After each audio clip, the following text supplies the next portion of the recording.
Mesdames, Mesdemoiselles, Messieurs, amis sportifs, eh bien, très heureux de vous retrouver pour un nouveau numéro de Sport Week-end. Eh bien, nous allons, pour ne pas déroger à la règle, on ne va pas quitter la Coupe d'Afrique des Nations, sans au moins faire un petit bilan. On va essayer de ne pas revenir, parce que ça fait quand même une semaine que l'événement s'est terminé avec le titre pour la première fois de son histoire du Sénégal. On reviendra légèrement, on va se projeter bien sûr, comme nous avons pris l'habitude, eh bien, déjà de préparer ce match, ce fameux match barrage pour la Coupe du Monde. Ensuite, eh bien, nous parlerons des clubs qui engagés en Coupe de la Confédération et en Champions League africaine. Nos trois représentants eh bien, vont poursuivre l'aventure sans la GSK éliminée par la petite équipe des Léopards d'Itswani dimanche passé, même si la victoire eh bien, n'a rien pu faire pour sauver la GSK. Donc, on parlera aussi du championnat. On va faire un petit bilan sommaire de cette phase aller qui n'est pas encore terminée, puisque il reste 2 matchs pour clôturer définitivement la phase aller. Un match est en cours, on ira jeter un coup d'œil du côté de ce classico GSK Mouloudia d'Alger. Et puis un autre match, le dernier se jouera lundi. Le championnat de division 2, de Ligue 2, eh bien, continue son bonhomme de chemin avec bien sûr la 10e journée, et on ira jeter un coup d'œil ce qui se fait en Ligue 2, et on terminera par l'Omnisport, un petit gros zoom, un petit zoom, allez on va dire zoom de Batna. Alors tout cela pendant 52 minutes qu'on va eh bien, suivre ensemble avec mes 2 amis qui sont là, Samir Hamdi, Fouad Chira. Merci, c'est gentil d'être là. Le plaisir est partagé, Ismaël. J'espère, parce que si on ne prend pas du plaisir à être ensemble, on ne va pas le communiquer à nos amis téléspectateurs. Merci Samir d'être là. C'est moi qui vous remercie. Allez, on balance le jingle Coupe d'Afrique des Nations pour la dernière fois. Cette année, bon, on attendra la prochaine. Voilà. C'est donc...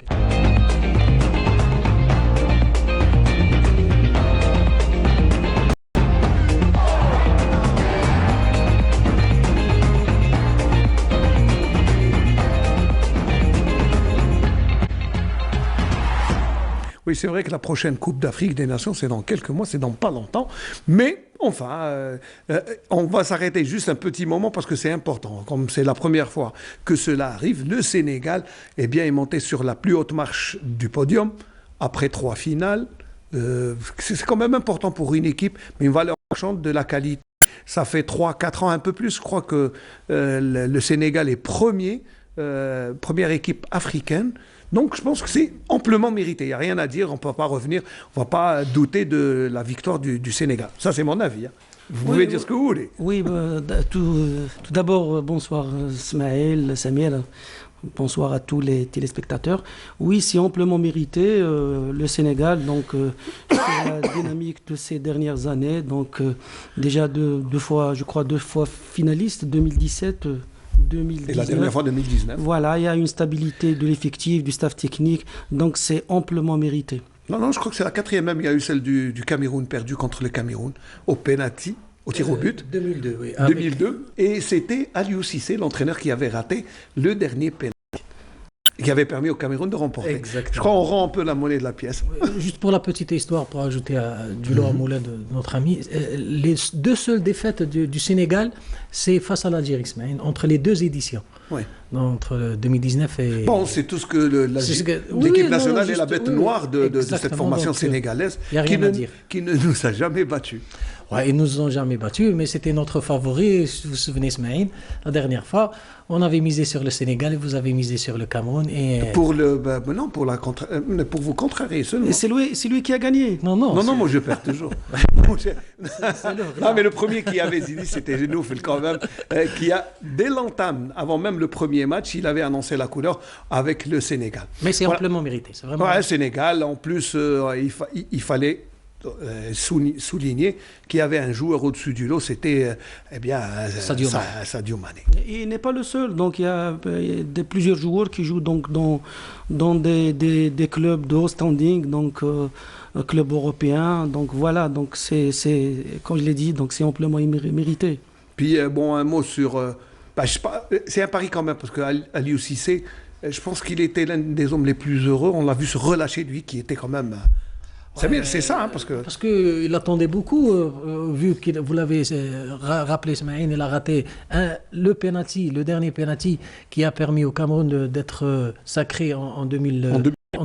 Donc la dernière fois en finale, il a été battu juste par un but de Bounjah. Et là, en finale, il avait cette hantise, surtout que l'équipe est arrivée au tir au but. Donc c'était un petit peu délicat, la gestion des émotions, la bête noire, les petites histoires. Non, bête noire, non, parce qu'il faut dire que le Sénégal, bien les équipes nord-africaines ne lui réussissent pas, surtout l'Algérie. Ouais. C'est pour ça, je crois que quand on n'a jamais gagné un tournoi, on a peur toujours. Et surtout face à une équipe. Alors on parlait de l'Égypte, l'Égypte qui a évolué, qui est montée en puissance en déjouant, sans jouer, sans fournir une grande prestation, mais elle était là, présente, avec une défense extraordinaire. Moi je dis, j'ai été charmé par... ils avaient beau tirer de loin, se rapprocher, il y avait toujours un pied, un dégagement, ça c'était vraiment, et puis un grand gardien. Oui, un grand gardien, donc l'ironie du sort, donc c'est pas le gardien titulaire. Oui, et en même temps, pour la défense, donc il y avait un joueur pour quelque chose de malheur et bon. Donc ouais. Il y avait, comment il s'appelle, le défenseur central, donc qui s'est sorti, voilà, blessé. Donc celui qui l'a remplacé, donc lui qui balançait les ballons, etc. Donc celui qui rentrait, on a vu de la défense, donc il donne de bons ballons donc au milieu de terrain. Ils ont joué à leur manière, donc leur organisation de jeu, soit l'animation offensive ou l'animation défensive. Et c'est une équipe qui n'a jamais joué comme ça, l'Égypte. Donc elle jouait toujours en 3-5-2. Ouais. Kéroche il est venu donc avec son 4-3-3, mais en bloc bas, jouer comme ça derrière et aller vers des contres rapides. Voilà, et à chaque fois, ça lui réussit jusqu'à la finale, quoi. Non, et n'oublions pas, Smaïl, que face au Sénégal, ils ont joué un match de plus. Donc 3 prolongations, donc 3 fois 30 minutes. C'est carrément un match. C'est un match. Voilà. Mais comme on dit au football, Smaïn, pour gagner des matchs, il faut avoir une bonne attaque. Mais pour gagner des titres, il faut avoir une bonne défense. Je pense qu'ils ont réussi à allier les deux, avoir une bonne défense et une bonne attaque. Et c'est vraiment amplement mérité pour le Sénégal. Et même si le Sénégal avait le meilleur gardien du monde, comme on dit, c'est il ne voulait pas aller au tir au but. Parce qu'il y avait la petite bouteille de... C'est vrai qu'elle a fait le buzz. Hein, on appelle ça les antisèches. Ouais. Voilà. Mais bon, il y avait les ingrédients. De toute façon, on ne s'est pas ennuyé, même si la finale était à 0-0. Je crois qu'on avait un bon match. Même si pour moi, le meilleur match, c'était Burkina Faso, Cameroun. Non, c'est Sénégal. Sénégal. Oui. Pour moi, c'est le meilleur. À vous deux. Oui, on a vu Sénégal, Burkina Faso en demi-finale, c'est ça. Oui, demi-finale. Donc il y avait, chaque équipe avait sa mi-temps, donc le Burkina Faso, une excellente première mi-temps, et après ça, le deuxième mi-temps, donc le Sénégal a monté en puissance. Il y avait un excellent Sadio Mané donc, en deuxième mi-temps avec 2 passes décisives et un but. Et à la fin, c'était le Sénégal qui a gagné. Même le match de classement, c'est terminé 3-3. Ils sont revenus de loin, 3-0, oui. Mais petite remontada, mais avec du suspense dans le match, mais il faut compter sur cette équipe du Burkina Faso. Parce que là, c'est une équipe qui monte en puissance, c'est une jeune équipe qui manque de métier. À mon avis, il manque du métier, de l'expérience. Elle nous a créé énormément de problèmes. C'est l'équipe qui a bloqué l'Algérie dans les éliminatoires. Donc, voilà. Mais ça, c'est bien. Donc, quand on revient, qu'est-ce que vous allez retenir de cette CAN? Bon, je dirais de très bons matchs, une bonne équipe du Burkina Faso, le Sénégal, donc sacré champion, donc l'Égypte avec sa manière de jouer, se regrouper et croire jusqu'à la fin. Et aussi, il y avait les petites histoires des îles de Comores avec le gardien de but qui est finalement un joueur de champ.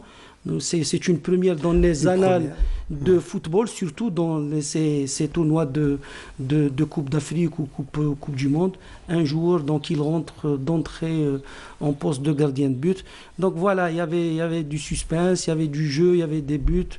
Et à la fin, la meilleure équipe a gagné, donc a remporté la Coupe d'Afrique. Moi, je ne vais pas contredire mon ami, mais, oui, un goût amer parce qu'au vu du tournoi, comment c'est déroulé, du niveau des équipes, je pense que l'Algérie, si elle avait juste mieux préparé son tournoi, elle l'aurait remporté parce qu'au vu de cette équipe égyptienne arrivé en finale, c'est elles qui ont joué contre l'équipe, enfin entre parenthèses, réserve en Coupe arabe et ils nous ont battus avec les cartons. Donc pour dire toute cette force de l'équipe algérienne, malheureusement on a mal préparé notre tournoi. Oui, un goût d'inachevé, mais c'est ça, c'est ce qui est... Je crois qu'on est resté, on a eu du mal à descendre du nuage de la Coupe arabe. Exactement. Et si je rajoute quelque chose à la fin, donc c'est aussi les conditions climatiques, les conditions de l'Afrique, en général, donc avec la température et l'humidité, c'est des conditions très contraignantes pour les organismes.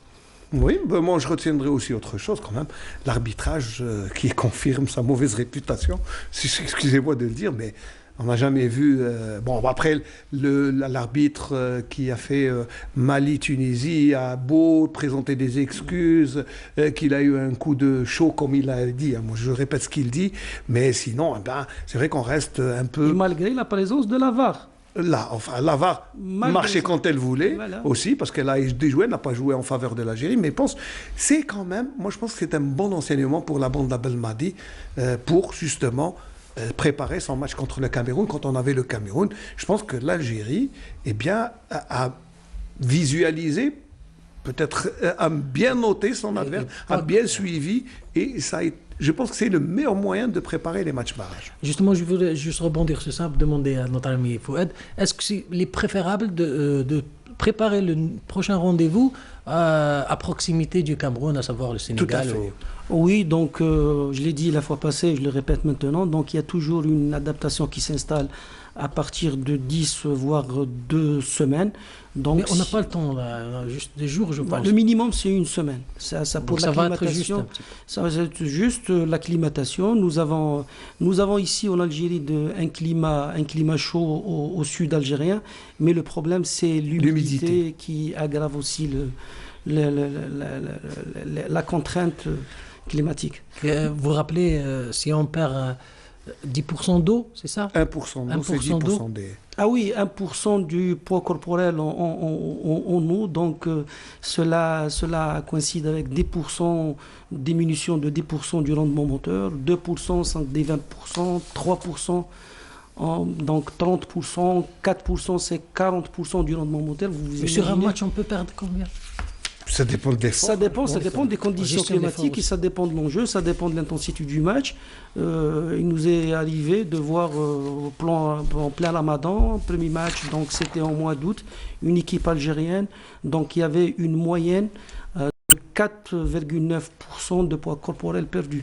Vous imaginez ça? Donc c'est important. Moi, je me souviens, heureusement qu'on n'a pas l'altitude aussi, parce qu'en altitude, il y avait des études qui avaient été faites pour le Mexico 86. Je me souviens que le gardien de but avec son survêtement et son maillot qui est spécifique, parce qu'il y a des éponges.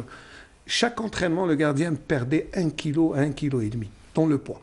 Et donc, je me souviens, le secret révélé par l'Argentine qui avait remporté, c'était qu'ils mangeaient des pâtes dans chaque repas.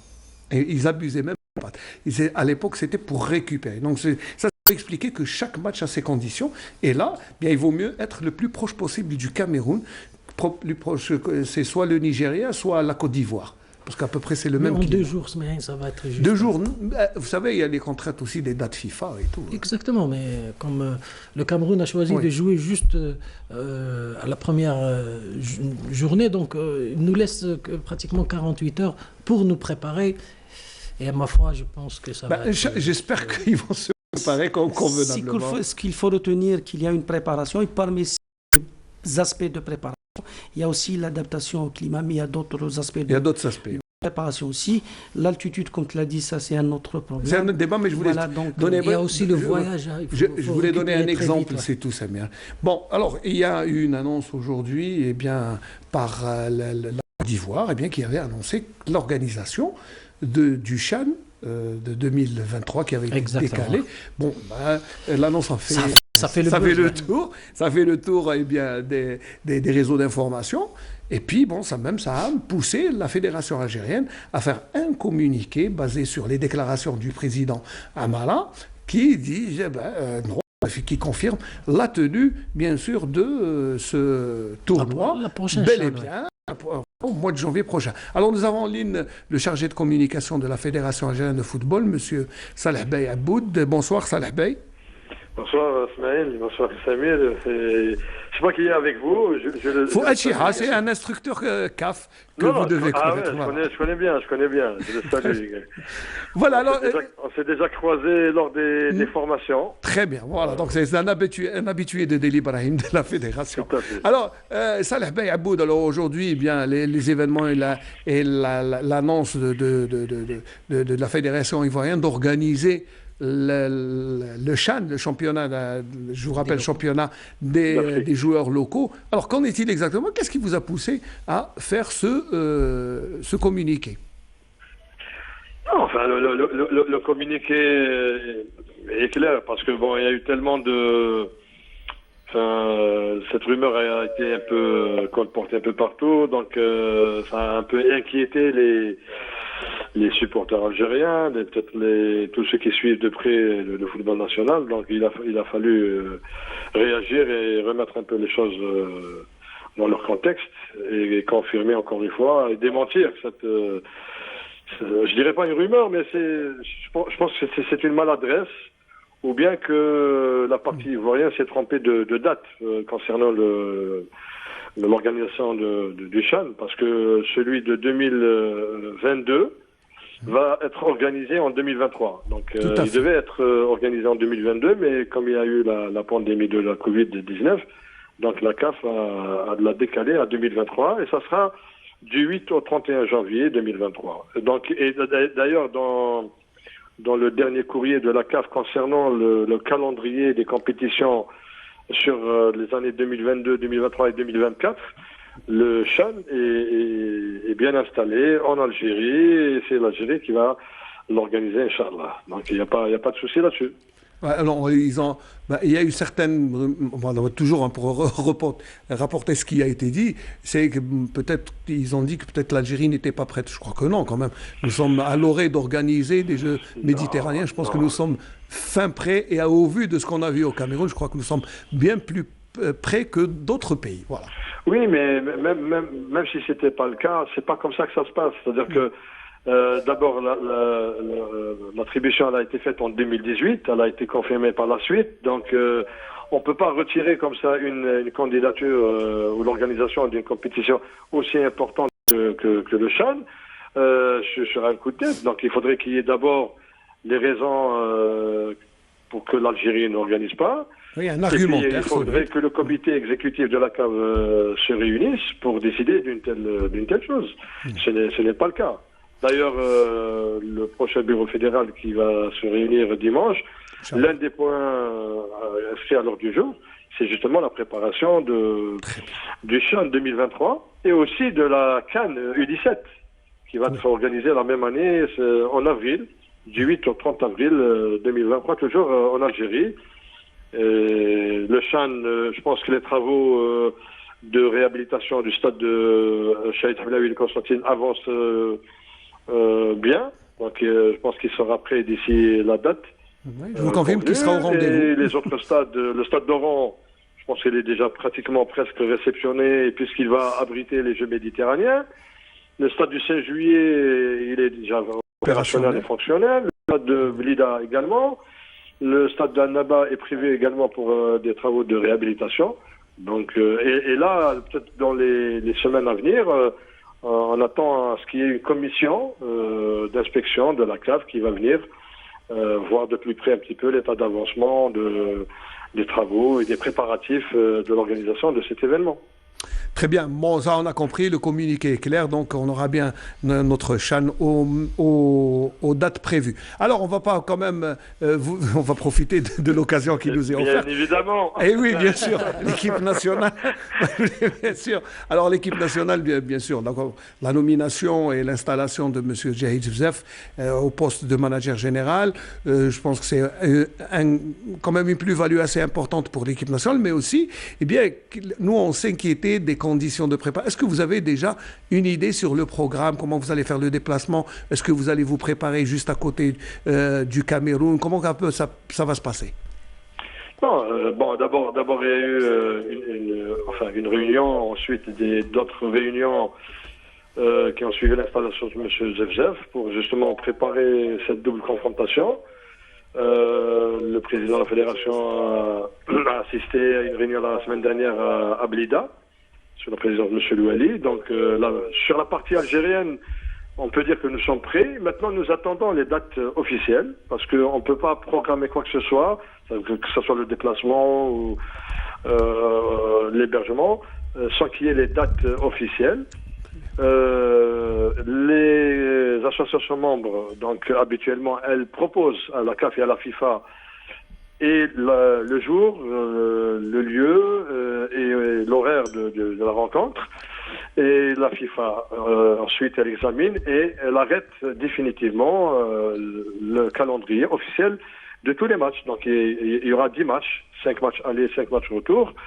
Donc nous attendons l'officialisation de la programmation des matchs de barrage pour la période de FIFA qui va du 21 au 29 mars prochain. Et est-ce qu'on a une idée sur le stade, Salah Bey, le stade algérienne, c'est-à-dire la fédération a proposé la date du 29 mars au stade de Mustafa Tchaker de Blida à 20h. Et nous attendons la partie camerounaise pour qu'on soit fixé sur... Mais cela n'empêchera pas M. Zefzef et M. Ouznali d'aller en précurseur justement pour préparer cette confrontation, du moins le match aller. Effectivement, il y a cette éventualité, tout dépendra de la date du match, de cette possibilité de préparer le match dans un pays limitrophe. Donc ça n'a pas encore été décidé. Mais dans les tout prochains jours, je pense qu'on sera fixé sur tous les aspects, que ce soit de déplacement, le lieu du stage ici ou dans un pays limitrophe, et le match aller qui se déroulera selon nos premières informations à Douala, au stade Japoma. Japoma. C'est selon un peu les premières informations que nous avons. Mais ce ne sont pas encore les pas confirmé, officielles qui seront arrêtées par la FIFA et la CAF. Voilà, merci Salah Bey Aboud. Je rappelle que vous êtes chargé de communication de la Fédération algérienne de football. Eh bien, j'espère qu'on n'ira pas à Japoma, mais plutôt à Olymbe, qui est un stade qui est meilleur. Peu importe, l'essentiel c'est de négocier favorablement cette situation. Et composter son ticket pour aller à la Coupe du Monde, Inch'Allah. Inch'Allah. C'est tout le mal qu'on souhaite à l'équipe nationale. Merci Salah Bey d'avoir été avec nous en direct dans cette émission. Voilà donc Japoma, finalement. Bon, mais c'est pas grave. Il faut s'adapter et se mettre au diapason des conditions. C'est ça. Pour moi, ailleurs, donc c'est un match à jouer. Heureusement, on a la CAN, donc heureusement ou malheureusement, donc les bons enseignements qu'on a tirés par rapport à l'écosystème de cette équipe, donc son environnement, le terrain, les joueurs, etc. Donc normalement, on va jouer avec une équipe qu'on connaît très bien, soit de point de vue composante humaine, soit l'environnement, les infrastructures, etc. Oui, je pense qu'on a une très bonne idée. Une excellente idée. Il faut aussi croire à notre équipe nationale et à Belmadi qui, je pense, a tout mis en œuvre cette fois-ci pour bien préparer son rendez-vous. Il connaît l'adversaire, il connaît le terrain, climat. Disons entre parenthèses, il n'y a pas d'excuse, mais c'est un autre match. C'est un autre contexte. C'est un autre contexte, donc juste savoir bien négocier cette première manche. À mon avis, eh bien, il y a un stade qui ressemble un peu au stade de Japoma. C'est celui de Biskra. Il devrait aller faire un tour pour préparer. Je crois qu'il y a de quoi s'adapter, n'est-ce pas, Fouad? Oui, c'est à peu près le même terrain. Oui, bon, c'est beaucoup plus et les conditions, il y a la chaleur, climatiques, voilà. Voilà, on va passer donc au programme de nos représentants. D'abord, eh bien, le match qui attend eh bien, dans la Champions League. Nous avons le CR Belouizdad et l'Entente de Sétif. Est-ce qu'on le tableau, s'il vous plaît, pour savoir que vendredi, eh bien, 11 février, l'Étoile de Sahel accueillera le CR Belouizdad.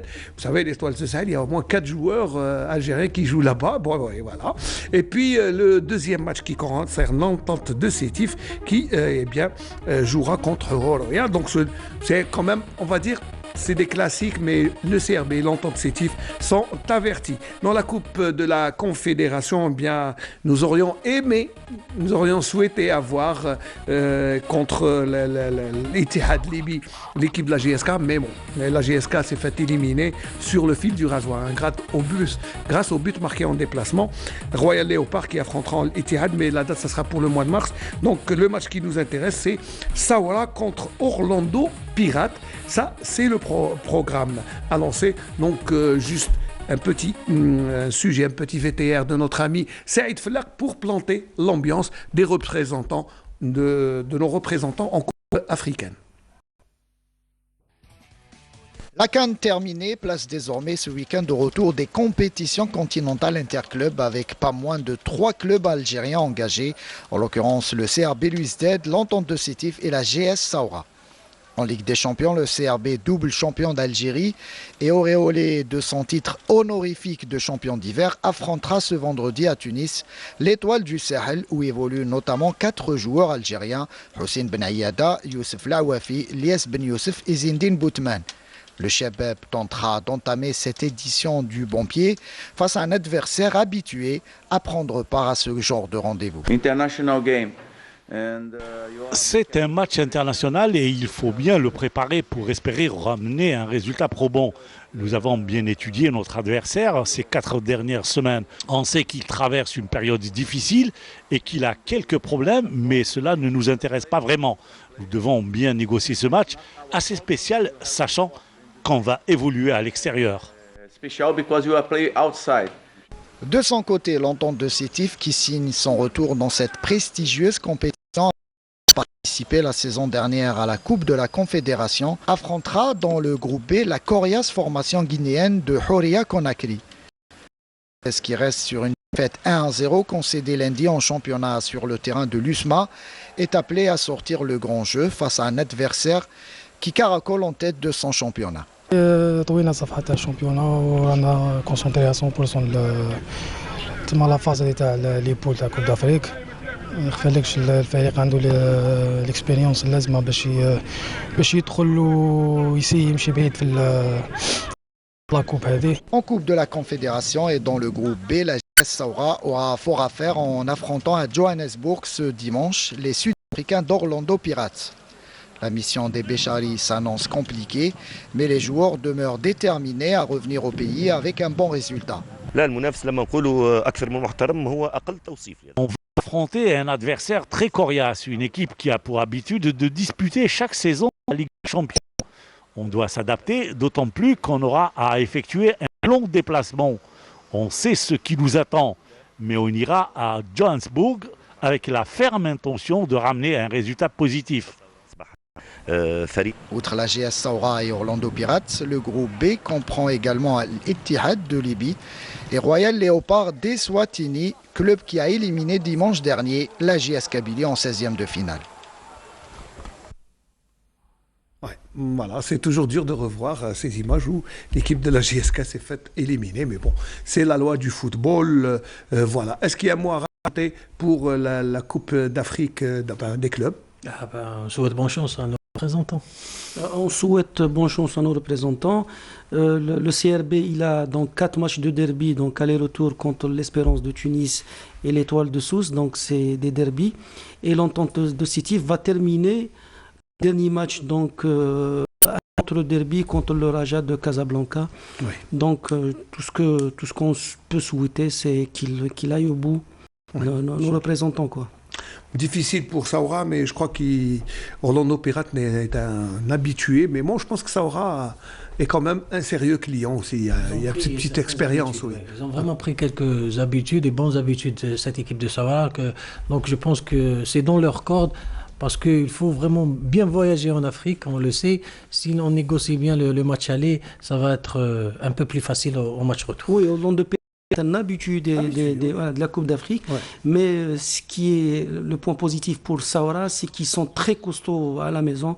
Donc, normalement... Ils ont un traitable, le fameux 4-0 pour les qualifications en poule est là pour dire, mais ils réussissent quand même à faire les remontadas. Et même les stats que tu as donné la fois passée, ils sont classés deuxième pour les équipes qui gagnent à domicile. Donc, ils sont costauds soit au championnat, mais là, soit à la Coupe d'Afrique. Pour moi, je ne sais pas, mais en tout cas, le Saoura a choisi de recevoir à Oran, au stade d'Oran, parce que le stade du 20 août de Béchar n'a pas été homologué par la Confédération. Donc, il fallait choisir un autre stade et ils ont choisi le stade d'Oran.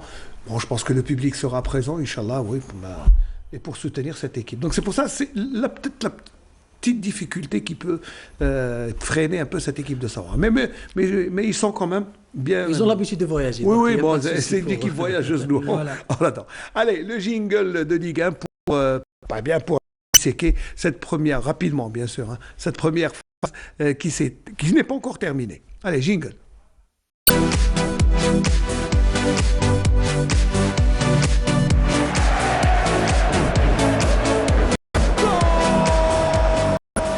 Voilà donc le championnat qui pratiquement il est à quelques encablures. Hier s'est joué un match pour le compte de la mise à jour entre Rélizen et Paradou. On va suivre le résumé parce que résumé en images avec une petite musique bien sûr. Mais Paradou a remporté son match clair, net et précis et sans bavure 2-0. Je vous laisse suivre les images.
Voilà donc 2 à 0. C'est ce qui permet d'ailleurs à l'équipe du Paradou d'être la meilleure équipe en déplacement. Et ça, c'est important. Nous attendons juste la reprise du match GSK-MCA, puisqu'on est à la mi-temps, pour voir prendre quelques moments. Le score est toujours de 0-0 en première mi-temps, mais on essaiera tout à l'heure, bien sûr, quand le match reprendra. Je ne sais pas si on peut voir le classement pour essayer de voir ce qui a été changé, parce que le Paradou monte à la 3e place, voilà. Le CRB Belouizdad est tout à fait tranquille pour son titre de champion de la phase aller, champion d'hiver. Donc Paradou quand même, qui, je vous le disais, est la meilleure équipe en déplacement, mais aussi fait partie des 3-4 équipes. Par exemple, l'Entente Sétif a aligné 5 victoires d'affilée, c'est important au championnat, et a été défaite contre l'USMA d'Alger. Donc c'est juste voilà, mais sinon il y a de belles performances. Voilà, CRB, si on peut voir l'autre partie du championnat, l'autre partie du classement de notre championnat, eh bien un peu le délestage un peu du Wydad de Tlemcen avec 9 points, mais le Wydad de Tlemcen n'a pas baissé les bras. Il essaye de se bagarrer comme il peut, mais c'est difficile. C'est difficile comme on le voit avec 9 points, mais bon. Il y a une équipe qui ne va pas, alors elle est en mauvaise position, c'est l'Olympique de Médéa qui aligne défaite après défaite. On en est, je crois, à 8 ou 9, même je crois un peu plus. Voilà, ça c'est notre championnat avec son lot de relégables. Mais Ce qui m'étonne aussi, c'est la position du MC Oran. C'est vraiment... Normalement, c'est une formation... Le Mouloudia d'Oran n'est pas à sa place. Oui, vraiment pas à sa place parce que... D'autant plus que le Mouloudia a commencé le championnat avec une victoire ici à Constance. Exactement, j'allais dire, parce qu'elle a vraiment bien débuté, mais voilà les problèmes extrasportifs, à savoir l'administration qui va pas, ça a influé directement sur les résultats de l'équipe. Et avec, notons aussi une petite remontée de l'équipe de Chelrom Laïd qu'on a vraiment enterré. Mais là, le RCR exactement, ouais, le RCR qui avait commencé avec un cuisant 5-0 et qui se retrouve quand même, qui sort la tête de l'eau, qui se retrouve au milieu du tableau. Je pense que là aussi c'est une belle performance. Oui, on en a parlé déjà. Donc l'Arba'a, donc elle n'a pas bien commencé, mais avec les matchs, donc elle arrivait à enchaîner de belles performances. Et la preuve est là, donc elle est à peu près au milieu du tableau. Notons aussi que le Chelrom Laïd donc sort des 4 relégables. Les places de relégables. Voilà, donc on trouve dans les relégables Tlemcen, donc Rélizen, l'Olympique de Médé et Nasser de Houssine. de Houssine.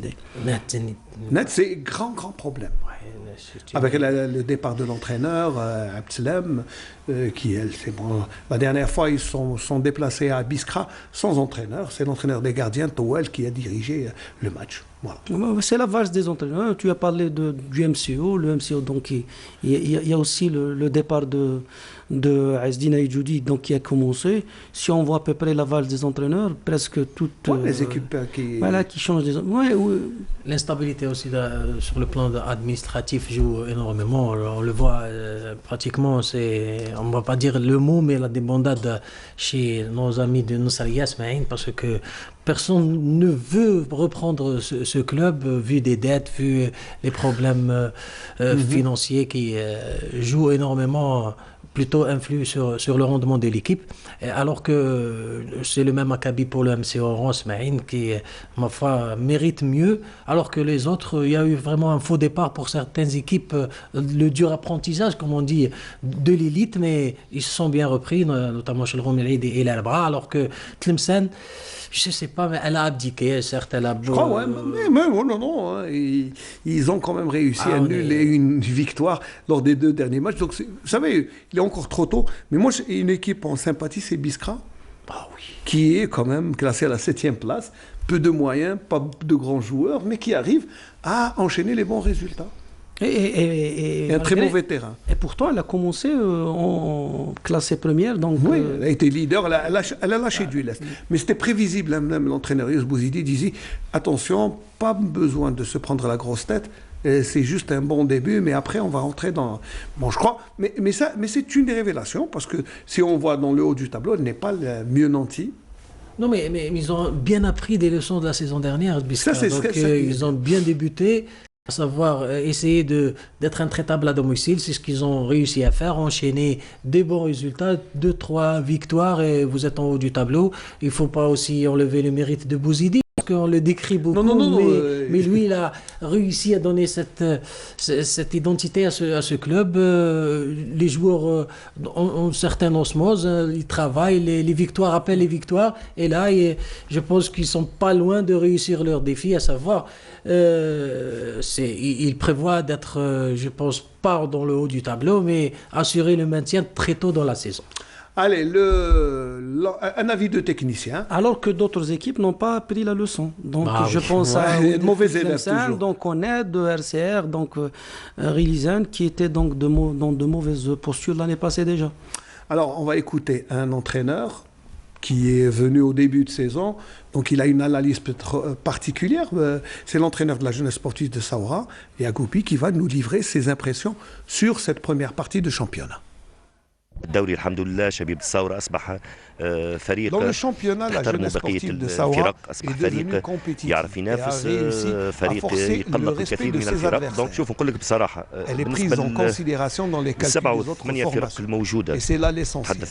Il y a 7 à 8 équipes dans le championnat. Le CRB, le Mouloudia d'Alger, l'entente de Sétif, l'USMA, le CS Constantine ou la GSK. Sur le plan technique, nous sommes moins nantis.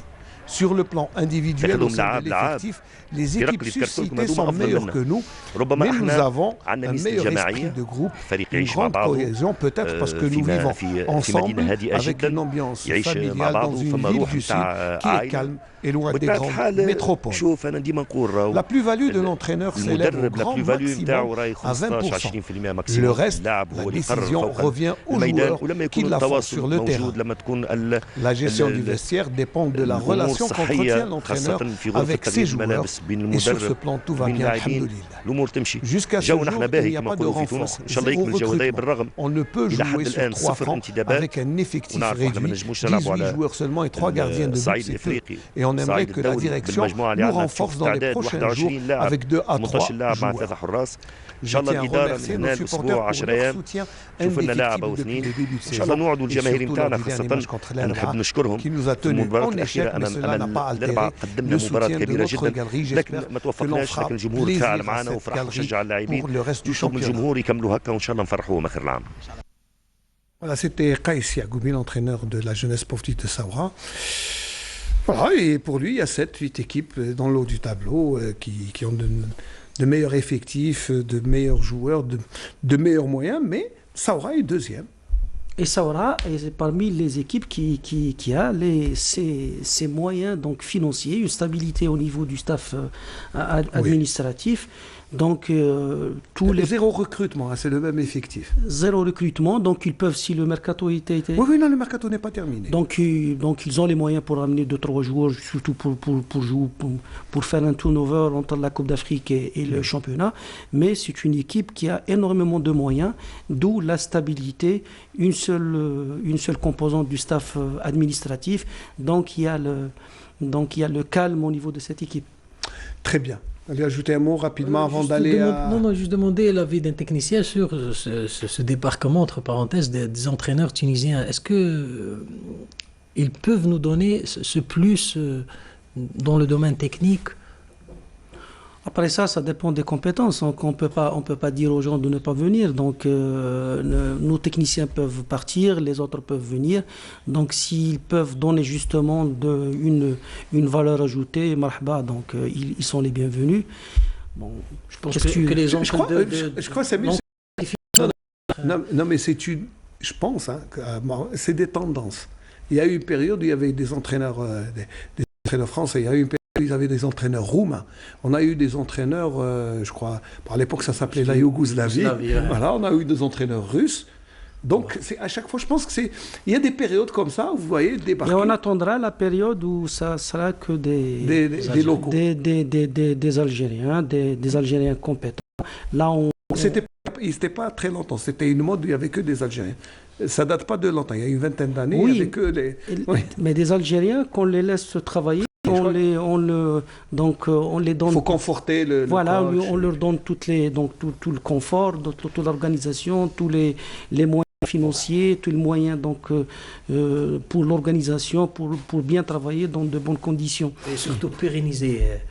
Coach, parce que dans le temps, je me souviens, il y avait des entraîneurs qui étaient en place pendant 10, 15, 20 ans. Je me rappelle de Azar Walaïm Lila. JSK, Bahmanat, Hamalani a fait quand même 5 ans. Exactement, Njar Ashara, Constantine. Donc il y avait certains. Oui, mais il y avait peu d'entraîneurs, mais avec les fonds qui sont venus après, donc il y a énormément d'entraîneurs. Il y a des bons, des moins bons, donc comme dans tous les domaines. Tu sais, Samir, donc un match, on le gagne ou on le perd, donc le prochain match, soit donc on va oublier la défaite ou conforter la victoire et laisser l'entraîneur travailler. Si les résultats ne viennent pas, à un moment, ils vont venir. Allez, on va se rendre au stade du 1er novembre Tizi Ouzou pour voir où en est le match entre la GS Kabylie et le Mouloudia. Bon, 0-0 en début de deuxième mi-temps. Bon, là, c'est une position de hors-jeu. Bien, on va conforter l'arbitre. C'est bien parce que quand on a la télévision, bon. Mais ça a été très équilibré, même au score. Il y a eu des occasions de part et d'autre, mais bon, il faut suivre jusqu'à la fin. C'est dommage que ça se joue avec un stade vide. Oui, le huis clos, c'est ce que regrettaient les dirigeants kabyles et surtout l'entraîneur Maraoui. Alors qu'ils disaient pourquoi dans certaines villes on joue contre certains clubs avec le public qui soutient. Il disait par exemple qu'à Constantine, le public a fait la différence en soutenant l'équipe.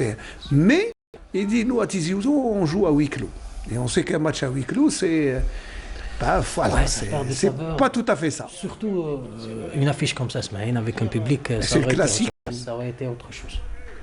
Voilà donc 0-0 en début de deuxième mi-temps. C'est un match retard ça ou... Non, oui, c'est une mise à jour. Se jouer, voilà, c'est en deuxième mi-temps. Donc c'est un match de la phase aller.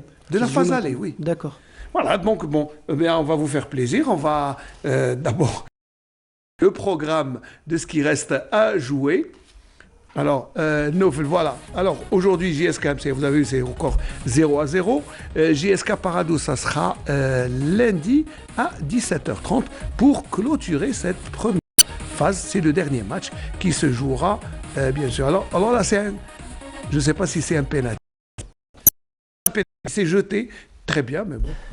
Parce que nous, on est en train de suivre. Hein, allez, ça, c'est le programme. Allez, on va faire un petit sur, bien sûr, on a parlé des autres équipes, mais bon, je crois qu'on n'a plus assez de temps. On va aller en deuxième période.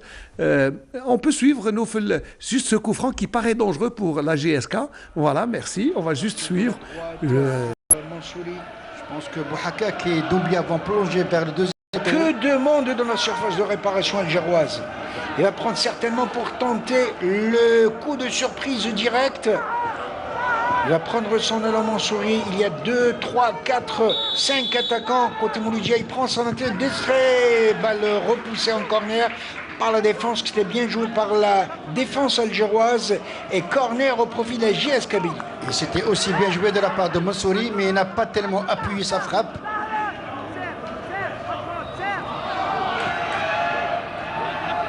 Une balle qui s'en va en 6 yards au profit de la JS Kabylie. Et Mansouri qui n'a pas pu... Voilà, donc c'était nos amis Haouchin Mohamed et Saïd Fallah qui commentaient le match. Il est en direct, mais vous pouvez le revoir en soirée si, bien sûr, vous avez le temps, puisque le match n'est pas encore terminé. Allez, enfin, on va justement passer à la Ligue 2 rapidement. Jingle. D'accord, ok. On va juste le temps de caler, bien sûr. On parlait... Rélizen, oui, j'ai oublié le... Non, on a déjà pu passer, on a passé. Rélizen Paradou, c'est déjà terminé. Il faut demander, voilà, on va juste aller jusqu'au jingle Ligue 2. On a vu les matchs, oui, qu'est-ce qu'il y a le match? Il était promu pour être un des grands joueurs de notre championnat. Il est en déperdition, c'est vraiment dommage parce que Mansouri. C'est un pur. Je l'ai vu la dernière fois, il a pris du poids. Oui, vous voulez ajouter? Non, juste pour les matchs retard. Donc ces équipes-là n'ont pas profité de la trêve. Ils n'auront pas de trêve. Alors, très bien. Vous savez, donc voilà, vous pouvez balancer les images sur voilà. C'est vrai que la phase aller n'est pas terminée. Et on s'est arrêté juste ce week-end. Le prochain week-end, il y aura des matchs. Donc c'est juste une petite période de mise à jour. Je ne sais pas, sur un plan physique, sur un plan mental, même psychologique, est-ce que je ne sais pas, ça va profiter à qui?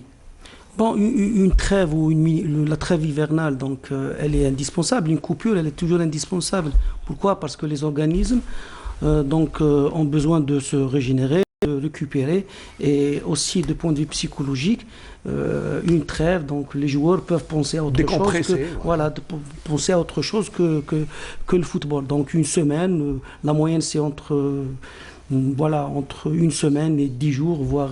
D'autant plus que la trêve hivernale est spécifique. Il n'y a pas de charge, puisque le joueur est déjà préparé, on le laisse reposer.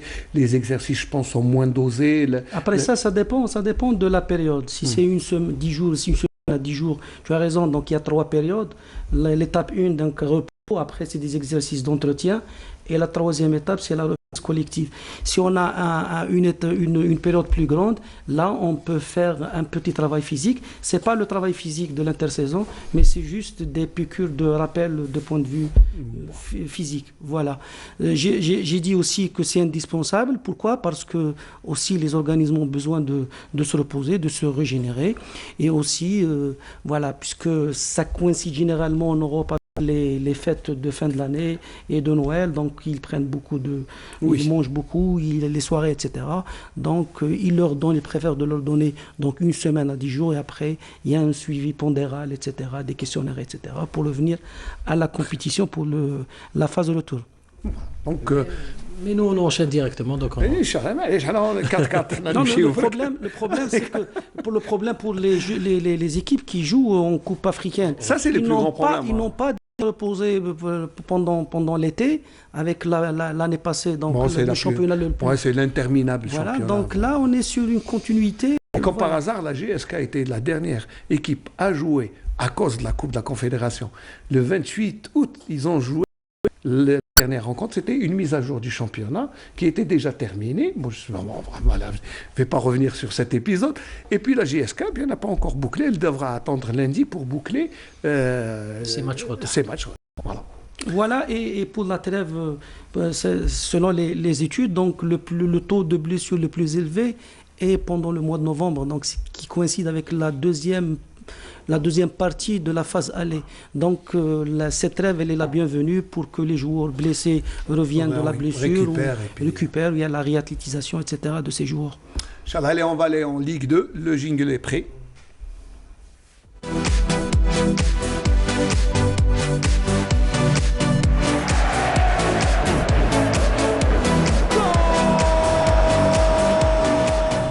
Malheureuse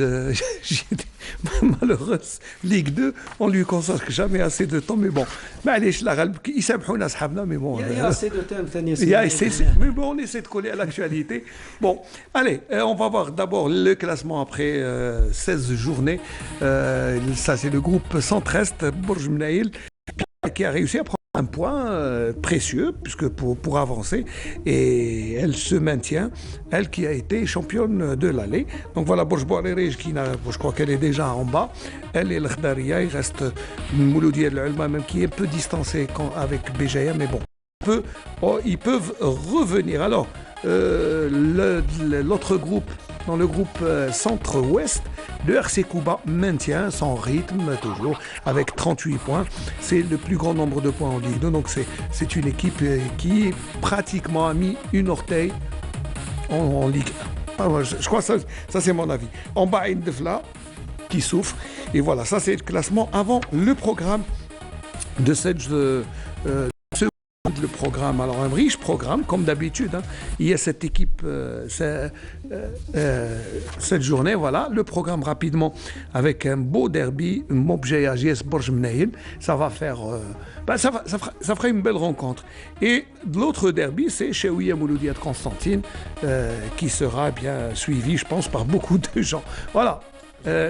Très très bon, non même. Les Mouloudia de Constantine, ils ont fait vraiment une très belle partie. Très bien, oui, ils ont raté un but dans les dernières minutes. Face à Bourj Mnaïl. Allez, le centre-ouest, avec, on va suivre bien sûr, Kouba va recevoir Miss Mediana.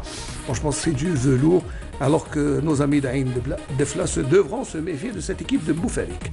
Voilà, là c'est tout ce qu'on pourra dire. Les matchs se joueront bien sûr le samedi et à la même heure.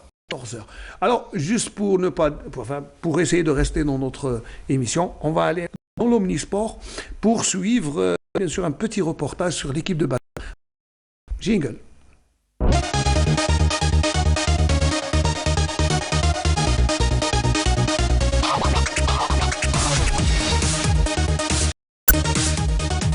Voilà, je disais 5. Nous avons un petit reportage sur l'équipe de Batna, handball. Vous savez que c'est la 3e journée du championnat de handball et c'est toujours un plaisir de écouter notre jeune consoeur, Linda Teboul. C'est elle qui a fait ce reportage à Batna.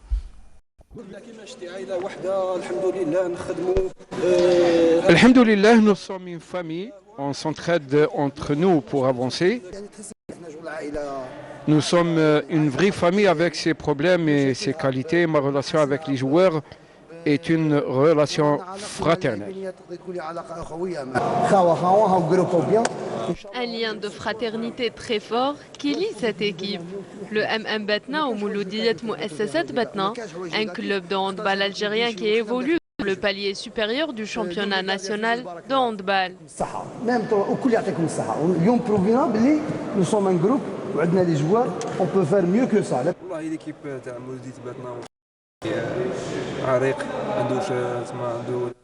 Le club de Mouloudiyat Batna est un grand club qui s'est absenté plusieurs années, mais alhamdoulilah, nous sommes de retour et le meilleur reste à venir. Staff et joueurs avec même objectif, jouer les premiers rôles du championnat et pourquoi pas un titre. Maintenant, objectif podium. Cette saison, notre objectif, c'est le podium. Et comme pour la plupart des clubs algériens, la formation handballistique de la région de Batna souffre du manque d'infrastructures. Ce qui concerne les conditions, nous avons un problème de salle. J'espère que les autorités nous règlent ce problème. Une situation qui mérite qu'on s'y intéresse de très près. Un reportage sur les lieux s'impose. Ouais, je crois que dans pas longtemps, elle va se rendre à Batna pour suivre cette équipe qui mérite quand même tous les égards. Voilà, nous sommes en fin d'émission. Nous, est-ce qu'on peut jeter un coup d'œil? Peut-être que le score a changé à Tizi Ouzou, juste un Mazel 0-0. Ah, très bien, je voulais qu'on montre une image, le temps que mes amis, bien voilà. Voilà, très bien. Ah, toujours 0-0.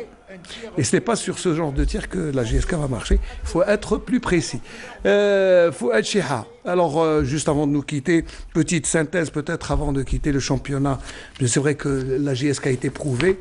Après avoir aligné 9 matchs sans défaite, là, elle aligne 2 défaites successives. Et là, elle n'arrive pas à marquer contre le Mouloudiyat d'Alger. C'est un peu difficile pour elle. C'est une équipe qui a trop joué sur les deux fronts et en même temps elle est sur une défaite en Coupe d'Afrique. Donc voilà, c'est pour ça. Donc à mon sens que le match va terminer. Ouais. Voilà, en plus c'est le Classico contre un vieux rival. Classico, son supporter aussi. Donc voilà. C'est ouais. J'ai compris. L'élimination aussi en Coupe d'Afrique a fait beaucoup de... Je crois qu'elle a laissé des séquelles. Des séquelles, c'est vrai que ça a mal été préparé du fait que l'adversaire était là, a fait faux bond en 2 fois, donc ça a perturbé beaucoup plus la programmation, aussi la préparation de cet événement. Et là, il y avait entrecoupé avec des matchs de championnat. Même l'entraîneur ne savait même plus comment préparer cette rencontre. Et donc, ça a vraiment perturbé la sérénité de cette équipe kabyle. La déclaration de la semaine passée où il disait je prépare un groupe. En plus, il faut savoir qu'il a des joueurs qui ne sont pas qualifiés pour la Coupe. Exactement. Et là, il a 2 équipes. Et c'est pas très évident quand c'est pas clair comme ça. Oui, c'est clair. Bon, pour les critères d'élaboration d'une planification, c'est le calendrier. Quand on n'a pas le calendrier, donc on ne sait pas avec les reports du match de la Coupe d'Afrique. Le comble aussi, c'est que l'adversaire apparaît à la portée de la GSK. Voilà, nous arrivons en fin d'émission. Voilà, il ne reste plus qu'une poignée de secondes. Merci, Fouad. Si vous ajoutez quelque chose, mais vous avez 10 secondes. Non, juste pour dire que c'était un plaisir, malgré le rythme imposé par notre ami. Grande condition physique. Avec des sprints. Heureusement qu'on a chaussé nos crampons, moi et C'est bien la dernière, bon, rapidement. Salut le Cardana. Mais je me cache, je me avec plaisir. Au contraire, rendez-vous à Imlila pour prendre des brochettes. Voilà, merci Fouad, merci Samir, merci à Noufel Chaïta qui a réalisé cette émission en compagnie de nos amis de la station régionale de Constantine, en espérant vous retrouver, Inch'Allah, jeudi prochain pour un nouveau numéro. Merci, à très bientôt.